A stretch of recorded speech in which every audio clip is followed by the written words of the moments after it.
Good morning, everyone. Today, we're talking about something deceptively simple: food. More specifically, the right food for seniors who want to optimize longevity, preserve muscle, stabilize energy, and critically avoid the metabolic landmines of carbohydrates and sugar. Now, let me be clear up front. Carbohydrates are not inherently evil. But when we look at the data, particularly in aging populations, we see that many seniors become increasingly insulin resistant over time. Combine that with reduced muscle mass and less metabolic flexibility, and suddenly that healthy whole wheat toast isn't doing you any favors. What we need is a dietary strategy that minimizes glycemic variability, supports lean mass retention, and enhances mitochondrial efficiency. So here are 8 of the best foods I recommend based on the literature and clinical experience for seniors who want to eliminate sugar, avoid carbs, and stay metabolically resilient. When we talk about optimizing nutrition for longevity, particularly in aging populations, the conversation inevitably turns towards simplicity. What foods actually move the needle in terms of health span and lifespan? What delivers the highest value per calorie, per gram of protein, per unit of micronutrient density? You'll often find people reaching for the latest superfood trend or exotic supplement, but sometimes the answer is much more humble: eggs. From a biochemical, physiological, and practical standpoint, eggs are arguably one of the most perfect foods available to humans. I don't say that lightly. I say it because when we examine what the body actually needs, particularly in the context of aging, we see that eggs deliver on multiple fronts: protein quality, nutrient density, metabolic neutrality, and practicality. Let's start with the most obvious metric: protein quality. As we age, we begin to experience a progressive loss of skeletal muscle mass and function, a condition known as sarcopenia. It's not just about vanity or frailty. Sarcopenia is directly correlated with increased mortality risk. Muscle is one of the most reliable predictors of survival in older adults, not just because of strength, but because of its role as a metabolic sink. It acts like a glucose buffer, improves insulin sensitivity, and provides critical amino acids during periods of stress or illness. To combat sarcopenia, we need adequate protein, but not just any protein. We need high-quality bioavailable protein rich in essential amino acids, particularly leucine, which is the main trigger for muscle protein synthesis via the mTOR pathway. Eggs provide exactly that. A large egg contains about 6 to 7 grams of high biological value protein, and it has one of the best amino acid scores of any food. Leucine content per gram is also among the highest. In fact, the whole egg white and yolk has been used as a standard in protein quality assessments for decades. When you eat eggs, you're not just providing raw material, you're triggering a response, you're signaling the machinery of the cell to build. But protein alone doesn't tell the full story. A common trap I see in nutritional discussions is the elevation of macronutrients at the expense of micronutrients. This becomes particularly problematic in the context of aging, where nutrient absorption efficiency declines, medication use increases, and the physiological demand for certain vitamins like B12, D, and choline rises. Here again, eggs deliver. Take choline. It's one of the most underappreciated nutrients in public discourse, but one of the most vital for brain health, methylation, and lipid metabolism. Most older adults don't get enough, especially those avoiding animal products or egg yolks out of outdated fears around cholesterol. A single large egg yolk contains about 125 milligrams of choline, more than twice the amount found in a 3-ounce serving of salmon. Choline is a precursor to acetylcholine, a critical neurotransmitter involved in memory, attention, and muscle function. It's also required for the synthesis of phosphatidylcholine, a key component of cell membranes, especially in the liver and brain. Deficiencies in choline have been linked to fatty liver, cognitive decline, and neural tube defects. Then there's lutein and zeaxanthin, 2 carotenoids that concentrate in the retina and help protect against macular degeneration, the leading cause of vision loss in seniors. You don't need a supplement for these, you just need to eat the yolk. The bioavailability of these compounds in eggs is significantly higher than from plant sources, due to the fat matrix in which they're embedded. Again, form matters more than just quantity. Eggs are also rich in fat-soluble vitamins like A, D, E, and K2, especially if sourced from pasture-raised hens. Vitamin D, for example, is notoriously difficult to get from food alone, but eggs provide a small, meaningful contribution. More importantly, they come with the cofactors required for absorption. That matters. And yes, we need to address cholesterol. For decades, eggs were vilified because of their dietary cholesterol content, about 185 milligrams per yolk. The assumption was simple. More dietary cholesterol leads to more blood cholesterol, which leads to more cardiovascular disease. But that's not how the body works. We now understand that in most people, dietary cholesterol has a minimal impact on blood cholesterol levels, especially ApoB-containing lipoproteins, which are the real issue. The hepatic LDL receptor pathway plays a much larger role in regulating cholesterol than the breakfast you eat. In fact, for many people, eggs can actually improve lipid profiles when consumed as part of a low-carbohydrate or ketogenic dietary pattern. They increase HDL, support larger LDL particle size, and reduce triglycerides. Of course, individual variability exists. Some hyper-responders do show significant changes in lipids with egg intake, and they should be monitored. But for the vast majority of people, eggs are not the enemy. They're a misunderstood ally. Another advantage eggs offer is their effect on satiety. As we age, appetite can decline, or in some cases, shift toward more carbohydrate-heavy cravings. Eggs help control hunger. They have a high satiety index, meaning they make you feel full longer. That's partly due to their protein and fat content, but also due to their impact on gut hormones like ghrelin and peptide YY. If you're trying to manage blood glucose and avoid insulin spikes, a priority in older adults dealing with prediabetes or full-blown type 2 diabetes, starting your day with eggs instead of toast or cereal can dramatically improve postprandial glycemia. I've seen patients cut their insulin requirements in half just by replacing their breakfast with a 2-egg omelet and avocado. There's also the issue of practicality. Most of my older patients don't want a complicated food strategy. They want something they can understand, prepare quickly, chew easily, and tolerate well. Eggs check every box. They're portable, easy to cook, and digestible even in individuals with compromised dentition or gastrointestinal issues. Scrambled, poached, boiled, or as part of a frittata, eggs adapt to nearly any culinary scenario. For those on limited incomes or fixed budgets, eggs are also cost-effective. Few foods offer such a high return on investment per dollar. What about the fear of contamination or foodborne illness? It's overblown. Yes, raw or undercooked eggs can theoretically carry salmonella, but modern food safety practices have dramatically reduced that risk. If someone is immunocompromised or frail, sure, you might stick to hard-boiled or fully cooked versions, but for most, the risk is negligible, especially if you're buying from reputable sources.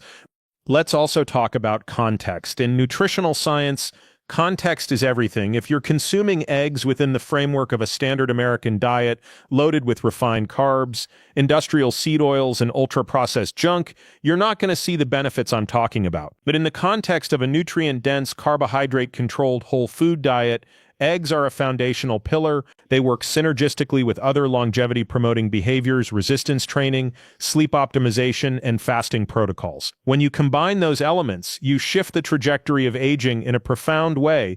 I've had patients in their 70s and 80s improve their DEXA scan lean mass, stabilize HbA1c, reduce medication load, and report better cognitive function simply by making eggs a consistent part of their diet. And they don't just feel better, they perform better, strength improves, balance improves, even mood improves thanks to increased neurotransmitter availability and stabilized blood glucose.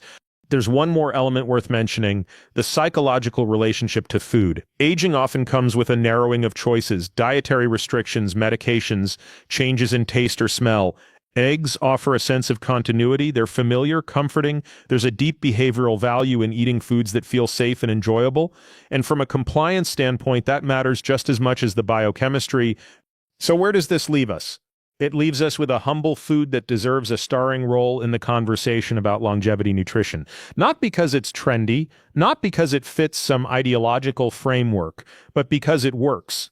Eggs are dense in what we need more of: protein, choline, carotenoids, vitamins, and devoid of what we need less of: sugar, refined carbs, and inflammatory compounds. They help preserve lean mass, stabilize energy, support brain health, and promote satiety.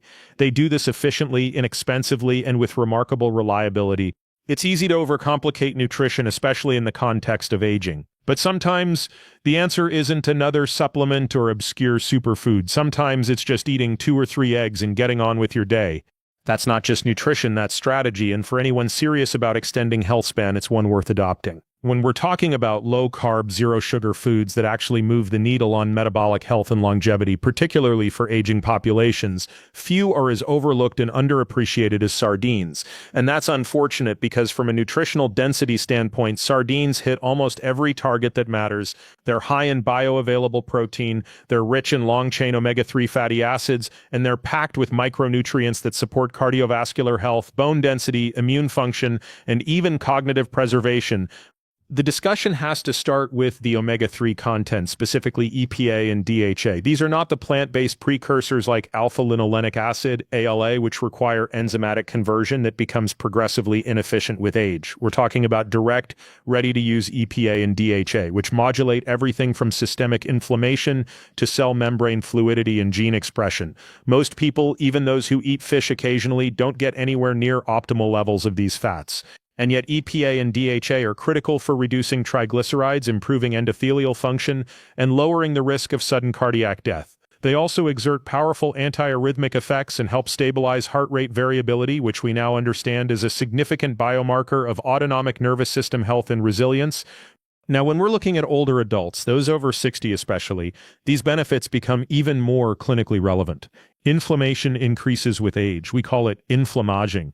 It's subtle, chronic, and low-grade, but it's always there, and it accelerates everything from atherosclerosis to cognitive decline. EPA and DHA blunt that signal. They downregulate NF-κB, reduce pro-inflammatory cytokines, and help shift the body's lipid mediator profile toward resolution rather than propagation of inflammation. That matters, especially when someone's dealing with comorbidities like type 2 diabetes, hypertension, or metabolic syndrome. Sardines are one of the most efficient delivery systems for those fatty acids without the oxidative instability of supplements or the high mercury risk that comes with larger fish like tuna.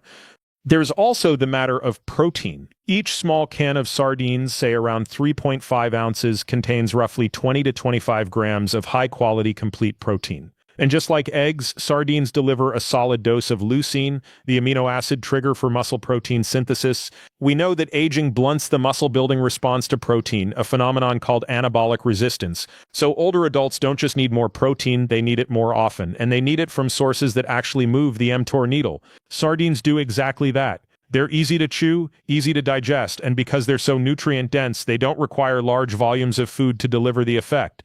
Let's talk about calcium. One of the most common concerns among aging populations, particularly postmenopausal women, is osteoporosis. Bone density declines, fracture risk increases, and the standard intervention tends to be calcium supplements or dairy. But sardines offer a better, more bioavailable solution. When you eat sardines with the bones, which are soft and fully edible, you're getting a significant amount of naturally occurring calcium, but more importantly, you're getting it alongside vitamin D, phosphorus, and magnesium, cofactors required for proper calcium absorption and utilization. You're also avoiding the risks associated with calcium supplementation, which in some studies has been linked to arterial calcification and increased cardiovascular risk when taken in isolation. The micronutrient profile doesn't stop there. Sardines are rich in selenium, a powerful antioxidant that helps regenerate glutathione and protect against oxidative stress. They also provide a meaningful dose of vitamin B12, which supports methylation, red blood cell production, and neurological function. Again, all critical for aging adults who are often deficient due to decreased gastric acid production and impaired intrinsic factor function. We even see some vitamin K2, another underappreciated nutrient involved in directing calcium to bones rather than arteries. And here's something that often gets overlooked. Sardines are canned at the source, typically within hours of being caught. That means minimal processing, no time for rancidity, and very little nutrient degradation. Contrast that with many fish oils or highly processed food products where oxidation and quality control are real concerns. With sardines, you're eating a whole intact food in its natural form, with the added benefit of being shelf-stable, portable, and cost-effective. I often talk about the intersection between nutritional value and behavioral compliance. It doesn't matter how perfect a food is on paper if people won't eat it. That's where sardines have an image problem. Some people dislike the texture, others the smell, but once you understand the health ROI, the barrier becomes more psychological than physiological. My advice, start simple. Choose sardines packed in olive oil, not soybean or sunflower oil, and add them to a salad or eat them with avocado. Over time, the palate adapts. The benefits, however, are immediate and compounding. So if you're building a nutritional framework for someone in their 60s, 70s, or beyond, someone who needs to maintain lean mass, reduce inflammation, protect their brain, and keep their heart in rhythm, sardines are a food that deserves a permanent spot on the plate. Not because they're trendy or exotic, but because they work. They're metabolically quiet, biologically dense, and physiologically efficient. And when it comes to longevity, that's exactly what you want. When it comes to nutrient density, real measurable per-calorie efficiency, there are very few foods that can compete with beef liver, and yet it's one of the most neglected foods in the modern diet. We've moved so far away from ancestral eating patterns, and in doing so, we've also moved away from some of the most biochemically potent tools available to us. Beef liver isn't a trendy superfood, it's a metabolic and nutritional powerhouse that supports virtually every system in the body, especially as we age. When micronutrient demands increase and absorption efficiency decreases, liver becomes less of an optional add-on and more of a strategic intervention. Let's start with vitamin A. Not beta-carotene, the plant-based precursor that's poorly converted in many people, but true preformed retinol. Liver is the single most concentrated source of this bioavailable vitamin, which plays an essential role in vision, immune function, skin health, and gene transcription. For seniors, the implications are significant. Vitamin A deficiency is surprisingly common in older populations, particularly in those with fat malabsorption or low dietary intake of animal products. And while too much vitamin A can be toxic, this usually only occurs with chronic supplementation, not through reasonable dietary intake of whole food like liver. 1 to 2 servings per week provides ample retinol to meet physiological needs without risk of overload. Then there's B12, arguably the most critical B vitamin when it comes to aging. B12 deficiency mimics dementia. It causes fatigue, cognitive slowing, neuropathy, and even psychiatric symptoms. And here's the issue. As we age, our ability to extract B12 from food declines due to lower stomach acid and reduced intrinsic factor production. So older adults are already at higher risk of deficiency. Liver provides an extraordinarily dense source of B12, far more than muscle meat, and in a form that's immediately bioavailable. I've seen patients come off B12 injections simply by adding a few ounces of liver per week to their diet. Iron is another key player, and we're not talking about the iron you find in fortified cereals or multivitamins, often poorly absorbed and inflammatory, but heme iron, the kind the body recognizes and transports efficiently. Iron deficiency anemia is still a major issue among older adults, especially in women post-menopause or individuals with chronic GI issues, but at the same time, iron overload, particularly in men or those with hemochromatosis mutations, is a risk. That's why food-based sources like liver are superior. The iron comes packaged with cofactors like copper, vitamin A, and B12, all of which work synergistically in red blood cell production and mitochondrial respiration. Speaking of copper, liver is one of the few foods that provides it in meaningful amounts. Most people focus on iron and forget copper, but they're metabolically intertwined. Copper deficiency can actually impair iron metabolism, increase oxidative stress, and contribute to cardiovascular dysfunction. Again, liver provides this in balance, along with zinc and selenium, two more critical trace minerals for immune function, antioxidant defense, and thyroid health. Choline is another standout. It's essential for methylation, acetylcholine synthesis, liver function, and brain health. Most people don't get enough, and while eggs are another excellent source, liver contains even more per gram. This becomes especially important in older adults trying to prevent or slow neurodegeneration. Choline deficiency contributes to fatty liver, cognitive impairment, and elevated homocysteine, all risk factors for cardiovascular and neurological disease. And then we have folate. Not folic acid, which is the synthetic form added to processed foods, but natural folate in its bioactive form. Liver is one of the richest food sources, and it comes packaged with B6 and B12, the full methylation triad. This is crucial for managing homocysteine, supporting neurotransmitter synthesis, and maintaining DNA integrity. For anyone dealing with cognitive decline, mood disorders, or cardiovascular risk, folate status is not optional, it's foundational. Now, I understand that liver isn't the most appetizing food for most people. It's got a strong flavor and unusual texture, and it carries some cultural baggage. But we have to separate emotion from data, and the data is overwhelming. Just a few ounces of liver once or twice per week can correct or prevent deficiencies that would otherwise require multiple supplements, each with their own cost, compliance issues, and variability in absorption. There's a psychological threshold to get over with liver, but once you make it part of your routine, the return on investment is enormous. I've seen patients improve energy levels, stabilize mood, reverse anemia, and even improve sleep, all from reintroducing this one food. For those who absolutely can't tolerate it whole, there are desiccated liver capsules available, but I always prefer the real food version when possible.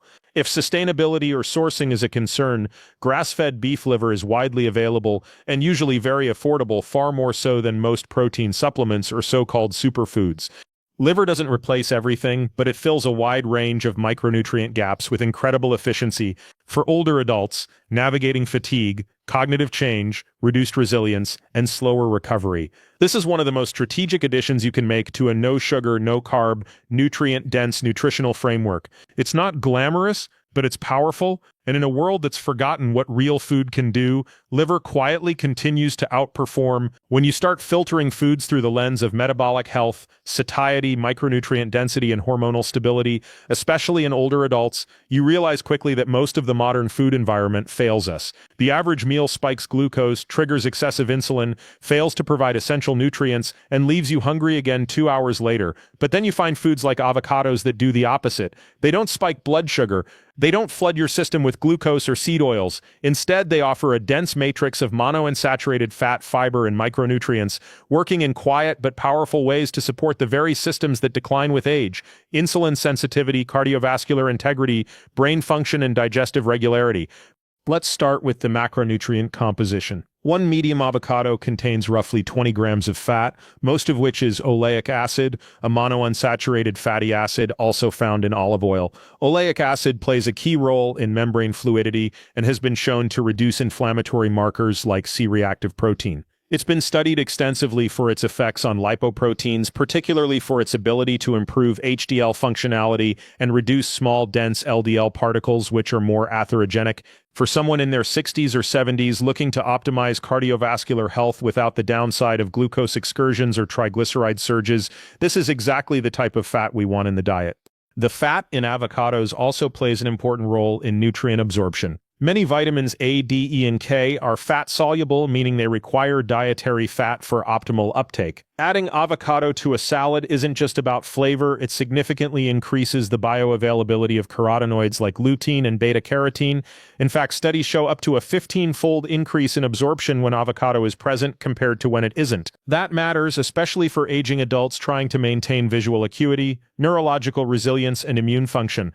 But what makes avocado unique even more than its fat profile is the combination of high fiber and extremely low glycemic load. A single avocado delivers about 13 to 14 grams of fiber, with the majority coming from insoluble forms that add bulk and support motility, along with soluble fibers that serve as prebiotics fuel for the gut microbiota. We now understand that gut health intersects with nearly every system in the body.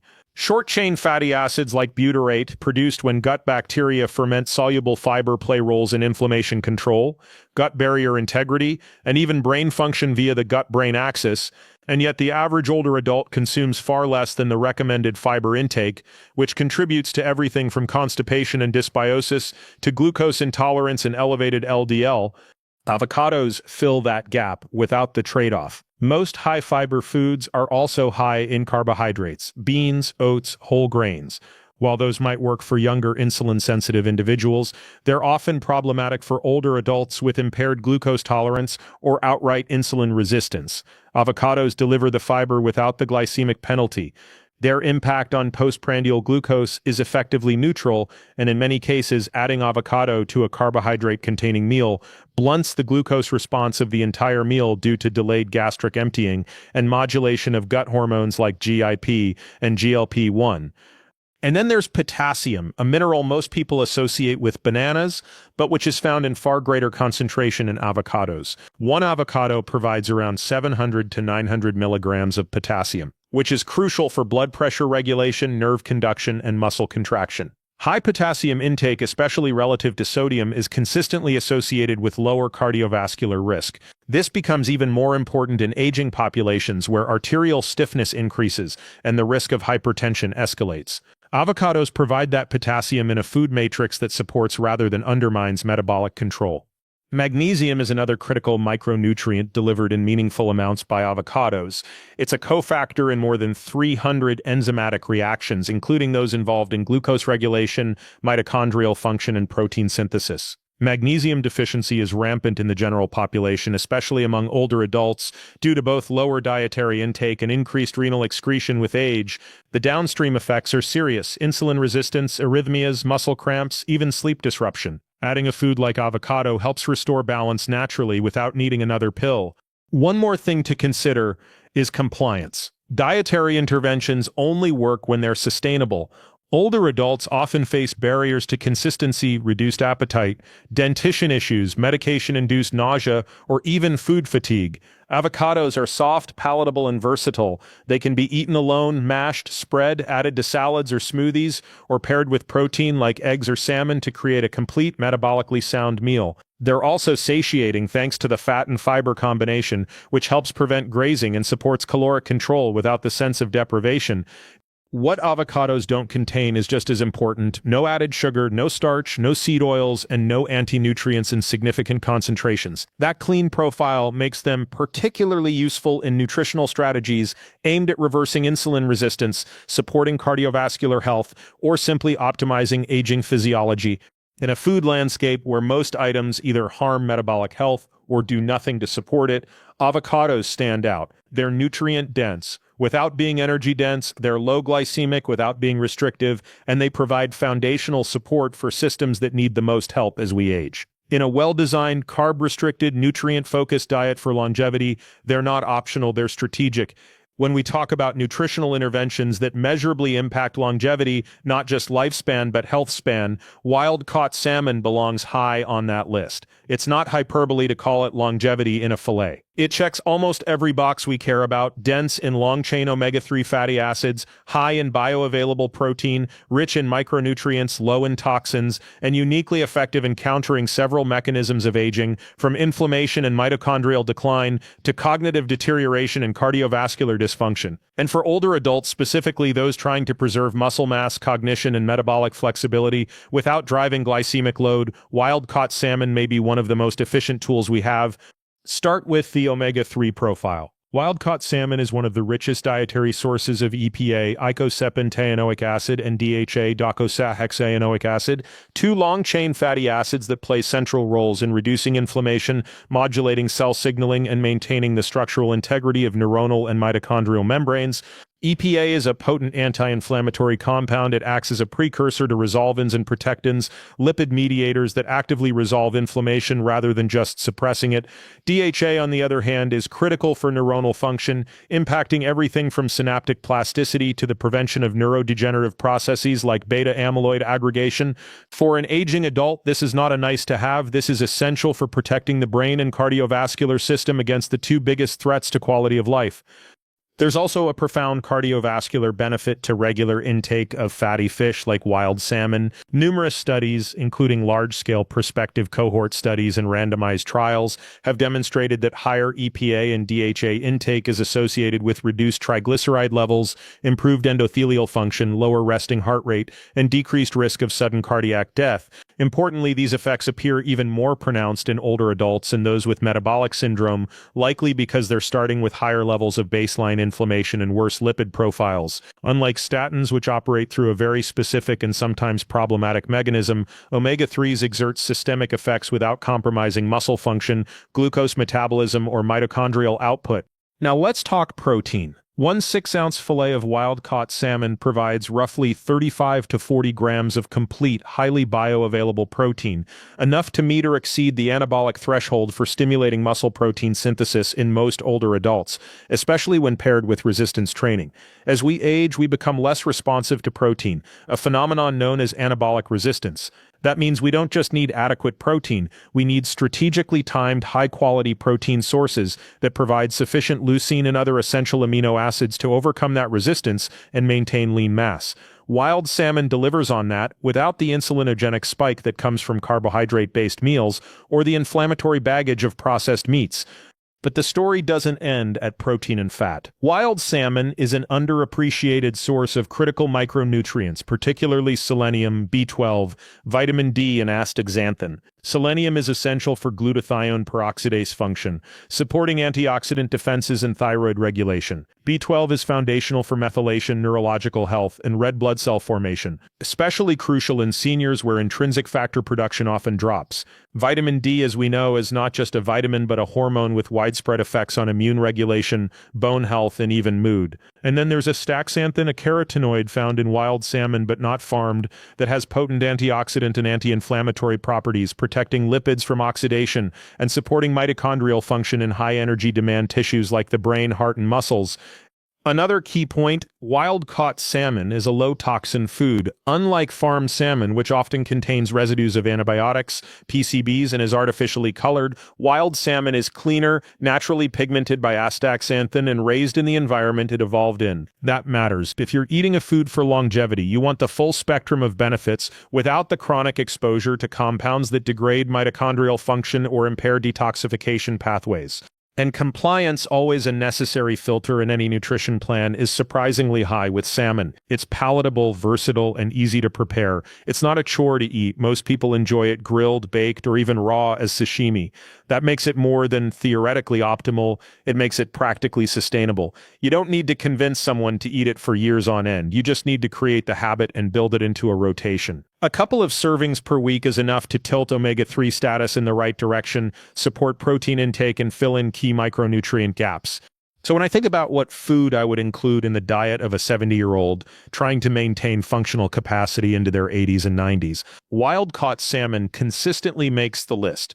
Not just because it's anti-inflammatory or cardioprotective, though it is. Not just because it supports cognition, though it does. But because it's one of the few foods that actively resists the entropy of aging across multiple systems simultaneously. In other words, it's not just good, it's efficient. It does a lot of work per calorie, per gram, and per bite. That's the kind of food that earns a place in the longevity toolbox.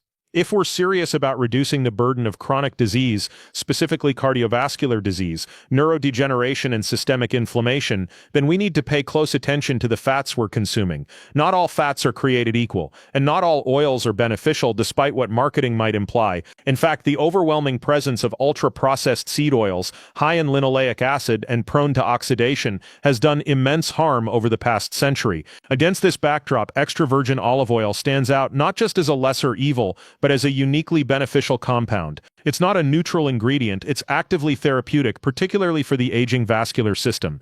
To understand why, let's start with olive oil's molecular architecture. The primary fatty acid in extra virgin olive oil, EVOO, is oleic acid, a monounsaturated fat that is incredibly resistant to oxidation compared to the polyunsaturated linoleic acid found in most seed oils. That resistance to oxidation is not a trivial detail. Oxidized lipids are highly atherogenic. They damage endothelial cells, impair nitric oxide signaling, and promote plaque formation. So from a cardiovascular standpoint, consuming fats that are more stable under heat and within the body's oxidative environment is one of the first principles. Olive oil checks that box. But the benefits go well beyond stability. Extra virgin olive oil contains an entire matrix of bioactive compounds, polyphenols like oleocanthal, hydroxytyrosol, and oleuropein, that have profound effects on inflammation, endothelial function, and lipid metabolism. Oleocanthal, for example, has been shown to act as a natural COX inhibitor, mimicking the anti-inflammatory effects of ibuprofen, but without the gastrointestinal side effects. This is not subtle. These compounds have been observed to downregulate NF-κB signaling, one of the master regulators of inflammation. Chronic low-grade inflammation, what some refer to as inflammaging, is a hallmark of almost every major age-related disease. So foods that directly modulate that pathway aren't just healthy in a vague sense, they're mechanistically targeted. The cardiovascular implications of regular olive oil consumption are particularly compelling. Look at the data from the PREDMEN trial, a large randomized controlled trial out of Spain, that specifically evaluated the effects of a Mediterranean diet enriched with extra virgin olive oil. Participants in the EVOO group experienced a 30% relative risk reduction in major cardiovascular events compared to those on a low-fat diet. And we're not just talking about surrogate markers like LDL-C. This was actual reductions in heart attacks, strokes, and cardiovascular deaths. And while LDL cholesterol tends to get all the attention, it's worth remembering that what actually matters is the particle number LDL-P, particle size, and oxidation state. Olive oil doesn't just leave LDL-C unchanged, it appears to reduce small dense LDL particles, increase HDL functionality, and improve postprandial lipemia. The net effect is a more favorable lipoprotein profile and reduced atherogenic risk. In older adults who often exhibit increased insulin resistance and dyslipidemia, even in the absence of overt disease, this is a meaningful dietary lever. Then there's blood pressure.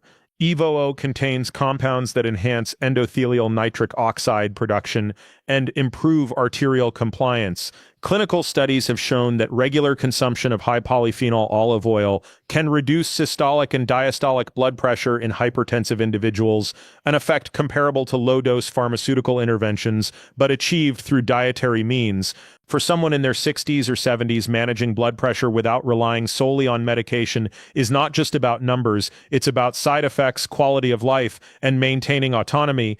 Another underappreciated area is olive oil's effect on cognition. The brain is particularly vulnerable to oxidative stress due to its high lipid content and metabolic activity. Several observational and interventional studies suggest that diets rich in EVO are associated with slower cognitive decline, improved memory, and reduced risk of Alzheimer's disease. Again, polyphenols like oleuropein appear to play a key role, reducing amyloid plaque formation, enhancing autophagy, and mitigating neuroinflammation. This is an important consideration because cognitive decline doesn't begin when symptoms appear, it often begins decades earlier. So, incorporating olive oil into a diet starting in midlife or earlier is a strategic move for brain longevity. Now, an important nuance. Not all olive oil is created equal. The benefits are most concentrated in fresh, cold-pressed, extra virgin olive oil that has been properly stored and minimally processed. Once you start refining olive oil, exposing it to heat, stripping away the polyphenols, you're left with a product that resembles most other neutral oils on the shelf. So quality matters. If you're consuming olive oil for its health-promoting effects, you want to prioritize varieties that are high in polyphenols, usually over 300 milligrams/kilo, stored in dark bottles and ideally harvested and bottled within the last year. The flavor intensity, often a bit peppery or bitter, isn't just a culinary feature, it's a sign of high polyphenol content. People often ask how much is optimal. While there's no one-size-fits-all number, studies suggest that somewhere in the range of 2 to 4 tablespoons per day provides measurable benefits. This isn't difficult to achieve if you're using olive oil liberally on salads, vegetables, and protein sources. It's calorically dense, yes, but it's also profoundly satiating, and unlike seed oils, it doesn't contribute to metabolic dysregulation. Olive oil isn't a silver bullet, but in the context of a nutrient-dense, carb-controlled, protein-sufficient diet, it is one of the most metabolically supportive fats you can consume. For aging adults especially, where the goals are reducing inflammation, protecting vascular integrity, supporting cognition, and preserving muscle mass, EVO plays a central role. It's not just a passive ingredient, it's an active agent of health. And in a dietary landscape crowded with misleading claims and processed options, extra virgin olive oil remains one of the few truly time-tested, mechanistically sound interventions we can rely on. When evaluating food choices for older adults, especially those dealing with insulin resistance, declining mitochondrial efficiency, or increased vulnerability to inflammation, you need to optimize for several things at once. You want nutrient density without a glucose spike. You want to feed the gut without feeding metabolic disease. You want bulk without burden. And non-starchy vegetables accomplish that in a way very few food groups can. They deliver fiber, both soluble and insoluble, while offering a negligible glycemic impact, virtually zero fructose load, and a broad array of vitamins, minerals, and phytochemicals that support health at the cellular level. In short, they're low risk, high yield.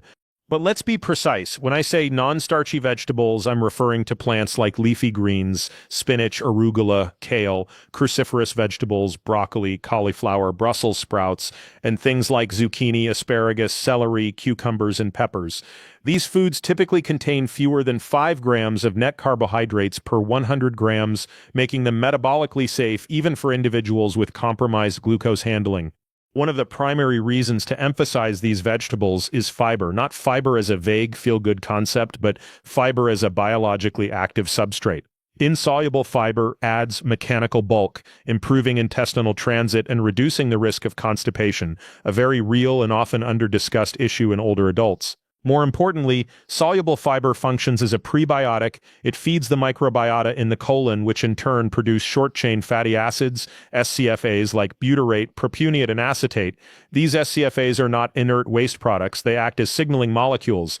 Butyrate in particular has been shown to support colonocyte health, reduce systemic inflammation, and modulate immune function. This isn't just about digestive health. It's about maintaining a low inflammatory tone throughout the body, which becomes more difficult but more critical with age. It's also worth noting what these vegetables don't contain. They are essentially devoid of fructose. That's important. While fructose from whole fruit is not inherently problematic in small quantities, it still needs to be processed in the liver and in higher amounts can contribute to hepatic fat accumulation and de novo lipogenesis, particularly in insulin-resistant individuals. Non-starchy vegetables bypass that issue entirely. They offer micronutrients without requiring any hepatic metabolic cost. This becomes more relevant in older adults, many of whom already exhibit signs of non-alcoholic fatty liver disease, NAFLD, often without even knowing it. And what about the fear of anti-nutrients in vegetables, things like oxalates, lectins, or phytates? That concern, while not entirely unfounded, is dramatically overblown in the context of a well-constructed diet. For most people, particularly those without autoimmune issues or severe GI disorders, the net benefit of consuming non-starchy vegetables far outweighs any theoretical downside from anti-nutrient exposure. Cooking methods like steaming or sautéing reduce many of these compounds anyway, and for aging adults who often need more, not fewer micronutrients, the cost-benefit analysis tilts clearly in favor of inclusion. Let's get into micronutrient density. Leafy greens like spinach and Swiss chard provide folate, magnesium, and potassium, three nutrients that are commonly deficient in older populations. Folate supports methylation and neurological function. Magnesium is a cofactor in over 300 enzymatic reactions, including those that regulate insulin sensitivity and energy production. Potassium is critical for blood pressure regulation and muscle contraction. The levels of these nutrients in a serving of sautéed greens aren't just additive, they're meaningful, especially when considered in the context of a diet that's otherwise low in processed food and added sugars. Cruciferous vegetables, like broccoli and cauliflower, offer another layer of benefit through compounds like sulforaphane and indole-3-carbinol. These phytochemicals have been shown to activate phase 2 detoxification enzymes, support glutathione production, and may even exert anti-cancer effects through epigenetic modulation. For someone in their 60s or 70s concerned about oxidative stress, carcinogenesis, or simply maintaining cellular resilience, these compounds act like microscopic biochemical armor. There's also the satiety factor. Non-starchy vegetables provide volume, literally. That's not just good for appetite regulation, it's critical for helping older adults achieve satiety on fewer calories without feeling restricted. This is especially useful in the context of a ketogenic or low-carb diet, where energy-dense foods can sometimes lead to a lack of perceived fullness.